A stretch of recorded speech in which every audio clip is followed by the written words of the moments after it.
لولا آلہۃ الا اللہ لفسدتا۔ انبیاء کے آنے کا مقصد اس دنیا کے اندر جو اللہ کریم نے کم و بیش 1,24,000 انبیاء کرام کو مبعوث فرمایا، ان کا مقصد اس دنیا کے اندر آ کر اللہ تعالیٰ کے دین کی تبلیغ کرنا تھا۔ یہ بتلانا مقصود تھا کہ اللہ کریم وحدہ لا شریک ہے، اللہ کریم بالکل وحدہ لا شریک ہے، اس کے ساتھ کسی قسم کا کوئی معبود نہیں۔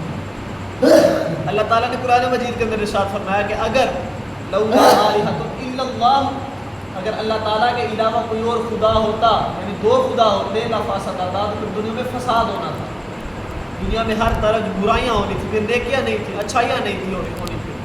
تو اس سے ثابت ہوا کہ اللہ تعالیٰ وحدہ لا شریک ہے۔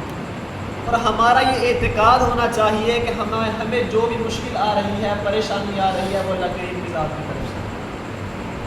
وَإِن يَمْسَسْكَ اللَّهُ بِضُرٍّ فَلَا كَاشِفَ لَهُ، اگر اللہ کریم کی طرف سے ہمیں مشکل ہے، پریشانی ہے، فَلَا مُمْسِكَ لَهُ، پھر اس پر کوئی اس بندہ بند نہیں کر سکتا، اس کو کوئی بندہ روک نہیں سکتا، فَلَا كَاشِفَ لَهُ، پھر اللہ تعالیٰ کوئی بندہ اس کو دور نہیں کر سکتا کہ اللہ تعالیٰ کی طرف سے ہمیں پریشانی ہے، فَلَا كَاشِفَ لَهُ۔ وَإِن يُرِدْكَ بِخَيْرٍ فَلَا رَادَّ لِفَضْلِهِ، اور اگر اللہ تعالیٰ ہمارے ساتھ بھلائی کا ارادہ فرمائے تو پھر کوئی اس کے فضل کو دور نہیں کر سکتا۔ یُصِیبُ بِهِ مَن یشاء، تو یہ اللہ تعالیٰ کی مرضی ہے کہ اللہ کریم جسے چاہے عطا کرے، جسے چاہے عطا نہ کرے، یعنی اس کا جو فضل ہے وہ جسے چاہے عطا کرے۔ اب قرآن مجید کی ایک آیت مبارکہ ہے کہ ان عدۃ الشہور عند اللہ 12 شہرا فی کتاب اللہ یوم خلق السماوات والارض، کہ اللہ کریم کے ہاں جو مہینوں کی تعداد ہے وہ 12 ہے۔ اللہ کریم نے اس دنیا کو پیدا فرمایا، پیدا فرمانے کے بعد اللہ فرماتا ہے کہ اس کتاب کے اندر، یعنی یوم خلق السماوات والارض، جس دن میں نے آسمانوں اور زمینوں کو پیدا کیا، تو میں اللہ فرماتا ہے کہ میں نے اس دن 12 مہینے بنائے، 12 مہینوں کو پیدا فرمایا، محرم، صفر، ربیع الاول، یہ والے بھی، جنوری، فروری، یہ والے بھی، اور دوسرے جو ساون بھادو وہ والے بھی۔ اب اس کا اعتبار ہے، اب یہ نہیں ہے کہ جو شمسی سال والے یعنی جنوری فروری ہے وہ ہمارے نہیں ہیں، محرم صفر ہے وہ ہمارے ہیں، نہیں، ایسا نہیں۔ دیکھیں، محرم، صفر، ربیع الاول یہ ہیں چاند کے اعتبار سے، یعنی چاند زیادہ ہوتا ہے یا کم ہوتا ہے، اس اعتبار سے محرم، صفر، اور شمسی اعتبار سے یعنی جس طرح کہ اب جو سورج ہے، سورج بھی تو ہمارا ہے نا، سورج کم زیادہ ہوتا ہے یا وہ اس کی جو گردش ہے اس کے اعتبار سے جو دن ہیں وہ دوسرے ہیں، وہ جنوری فروری ہے، اور جو موسموں کے اعتبار سے وہ ساون بھادو ہے، لہٰذا یہ مہینے بھی ہمارے ہیں۔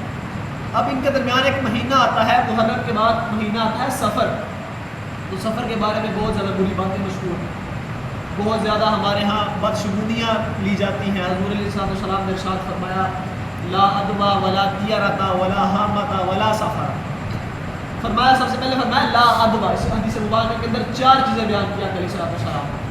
سب سے پہلے فرمایا لا ادوا، فرمایا کہ کوئی بھی بیماری جو ہے نا، بیماری وہ متعدی نہیں ہے، ایسا نہیں ہے کہ بیماری ایک بندے سے دوسرے بندے کو لگ جائے، فرمایا لا ادوا، کوئی بھی بیماری متعدی نہیں ہے۔ ایک اعرابی تھے، وہ کھڑے ہوئے، یا رسول اللہ علیہ وسلم ایسا کیسے ہو سکتا ہے کہ بیماری متعدی نہ ہو، بلکہ ہمارے جو اونٹ ہوتے ہیں بالکل صحیح سلامت، وہ صحرا کے اندر چل رہے ہوتے ہیں، گھاس کھا رہے ہوتے ہیں، کہ اچانک ان میں ایک خارش زدہ اونٹ آتا ہے، ایک اونٹ آتا ہے جس کو خارش لگی ہوتی ہے، تو اس کی وجہ سے باقی سارے اونٹوں پر لگ جاتی ہے، ایسا ہوتا ہے۔ تو آقا علیہ السلام نے جو جواب دیا، جو توحید پر مبنی جواب دیا، آقا علیہ السلام نے ارشاد فرمایا کہ تم مجھے یہ بتاؤ کہ جو پہلا اونٹ ہے اس کو خارش کس نے لگائی تھی، تو بے شک وہ رب کی ذات ہے جس نے پہلے اونٹ کو خارش لگائی، تو لہٰذا وہی ذات ہے کہ جس نے پہلے کو لگائی، اور وہی ذات ہے جس نے باقی اونٹ کو لگائی، تو لہٰذا فرمایا لا ادوا، کوئی بھی بیماری ایک شخص سے دوسرے شخص میں منتقل نہیں ہوتی۔ آگے فرمایا ولا طیرۃ، طیرۃ فرمایا بدشگونی نہیں ہے۔ پہلے زمانے کے اندر کیا ہوتا تھا، طیرۃ، طیر یہ پرندے سے ہے، طیر اس کا معنی ہے پرندہ، یہ طیرۃ وہاں سے نکلا ہے۔ پہلے زمانہ کے اندر، زمانہ جاہلیت کے اندر لوگ جب کسی کام پر نکلتے تھے نا، تو وہ کیا کیا کرتے تھے کہ راستے میں پرندے ہوتے تھے، وہ پرندوں کو اڑاتے تھے، ان کو ڈراتے تھے، وہ اڑتے تھے، اگر وہ دائیں طرف چلے جاتے تو لوگ اپنے کام کو چلے جاتے تھے، اگر بائیں طرف چلے جاتے تو کام چھوڑ دیتے تھے، یعنی وہ اس طرح فال نکالتے تھے اپنے کاموں کو۔ حضور علیہ السلام نے ارشاد فرمایا من ردت طیرۃ عن حاجتہ فقد اشرک، ہم بات کر رہے ہیں توحید کی، کہ کہ توحید کیا ہے. اب اس دور کے اندر مثال کے طور پر کالی بلی راستہ کاٹ جائے لوگ کام چھوڑ دیتے ہیں. تو حضور کا فرمان اس بارے میں کیا ہے؟ حضور فرماتے ہیں من ردت تیارت، جس نے تیارت کی وجہ سے یعنی کہ بدشگونی کی وجہ سے جو بندے نے رد کیا حاجت ہی، جو بندہ اپنی حاجت سے رک گیا اس بدشگونی کی وجہ سے، بلی کے نکلنے کی وجہ سے، گلاس ٹوٹنے کی وجہ سے، یا اس طرح جتنی بھی چیزیں ہیں، فرمایا جو رک گیا فقد اشرک، اس بندے نے شرک کیا. دیکھیے ہمیں اس چیز کو سوچنے کی ضرورت ہے کہ ہم سب کچھ کر رہے ہیں، نمازیں پڑھ رہے ہیں، سب کچھ کر رہے ہیں، اور ایک چھوٹا سا عمل ہمیں شرک کی طرف لے کر جا رہا ہے. اور یاد رکھے جو مشرک ہے نا، ان شرک لظلم عظیم، جو ہمارے حساب و کتاب کا معاملہ ہوگا قیامت والے دن، میزان پر لے کر جایا جائے گا، سب کچھ ہوگا، یہ اس بندے کے لیے ہے کہ جو اللہ تعالیٰ کو مانتا ہوگا، وحدہ لا شریک مانے گا. جو اللہ تعالیٰ کے ساتھ شرک کرے گا نا، اس کا کچھ نہیں ہے، اس کو اٹھایا جائے گا اور جہنم میں پھینک دیا جائے گا، اس کا کوئی حساب و کتاب والا معاملہ نہیں. تو حضور فرماتے ہیں فقد اشرک، کہ جس بندے نے ایسا کیا اس نے اللہ تعالیٰ کے ساتھ کسی کو شریک ٹھہرایا. تو لہٰذا ایسا نہیں ہے کہ کوئی بندہ کچھ عمل کرے یا معاشرے کے اندر کچھ ہو رہا ہے اس کی وجہ سے ہمارے اوپر کوئی اثر ہوا، ایسا بالکل نہیں ہوتا. اس کے بعد فرمایا ولا ہاں ماتا، یہ اس دور کے اندر بھی ہے، پرانے دوروں کے اندر بھی تھا کہ اگر کسی گھر میں کسی گھر کی دیوار پر الو بیٹھ جائے نا تو کہتے ہیں اب اس گھر میں تباہی آئے گی. الو، یہ الو جو ہوتا ہے کھنڈرات کے اندر ہوتا ہے، ٹوٹے گھروں کے اندر ہوتا ہے.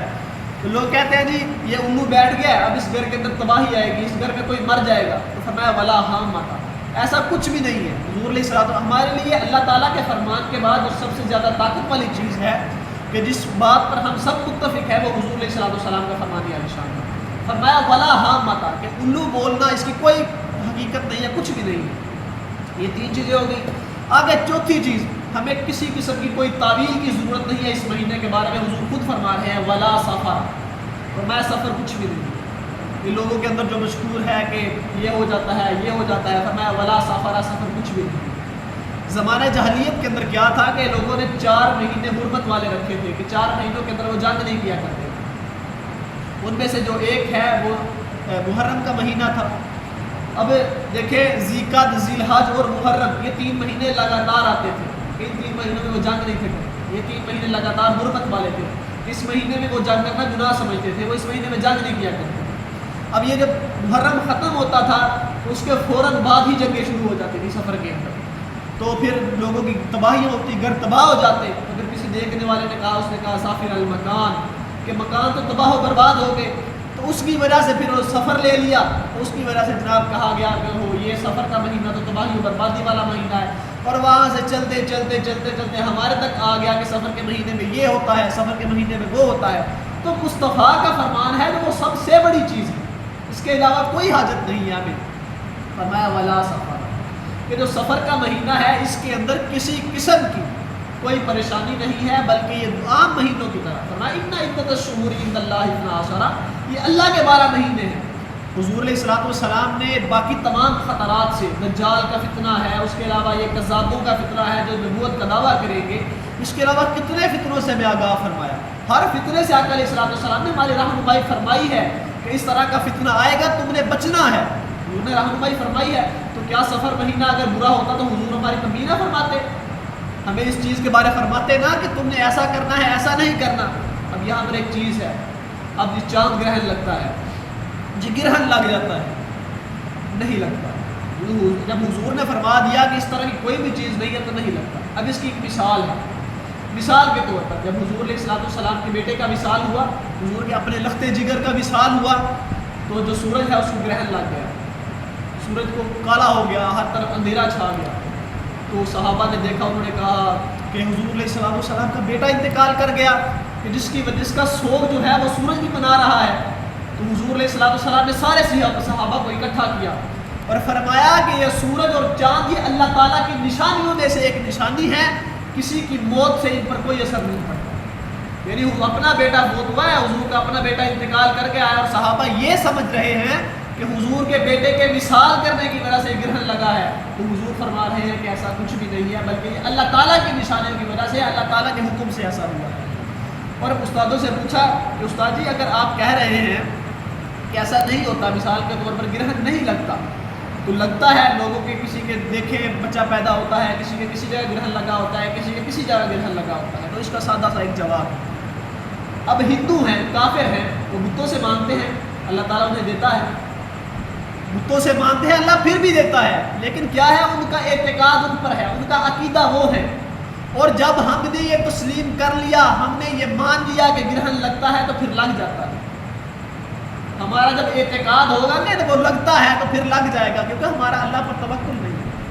اگر ہمارا اللہ تعالیٰ پر توکل، وَمَن يَتَوَکَّلْ عَلَى اللَّهِ فَهُوَ حَسْبُهُ، کہ جو اللہ تعالیٰ پر توکل کرے گا پھر اللہ تعالیٰ اسے کافی ہو جائے گا۔ دیکھیں اللہ پر توکل کرنا ہے اور اللہ تعالیٰ ہمیں کافی ہو جانا ہے، اللہ تعالیٰ خود فرما رہے ہیں۔ یعنی جب بندہ اللہ پر توکل کر لے گا پھر اسے کسی چیز کی کوئی ضرورت نہیں ہے۔ ان اللہ یحب المتوکلین، ایک یہ ہے کہ ہم اللہ تعالیٰ سے محبت کر رہے ہیں، ہم محب بنے ہیں، اللہ تعالیٰ محبوب ہے، ہم اللہ تعالیٰ سے محبت کر رہے ہیں، اللہ تعالیٰ سے پیار کر رہے ہیں، دعویٰ کر رہے ہیں۔ ایک یہ ہے کہ ان اللہ یحب المتوکلین، اللہ تعالیٰ ہم سے پیار کر رہا ہے، اللہ تعالیٰ ہمیں محبوب بنا رہا ہے۔ وہ کس وجہ سے ہے کہ جب ہم شرک کو ترک کریں گے، اپنے تمام معاملات کے اندر اللہ تعالیٰ پر توکل کریں گے۔ تو یہ سفر کا مہینہ ہے، یہ عام مہینوں کی طرح ہی ایک مہینہ ہے، اس کے اندر بھی وہی چیزیں ہیں جو باقی مہینوں کے اندر ہیں۔ تو اس مہینے کے حوالے سے کوئی کسی قسم کی کوئی پریشانی والی بات نہیں ہے۔ تو دعا ہے کہ مالک کریم ہمیں اس پر عمل کرنے کی توفیق عطا فرمائے۔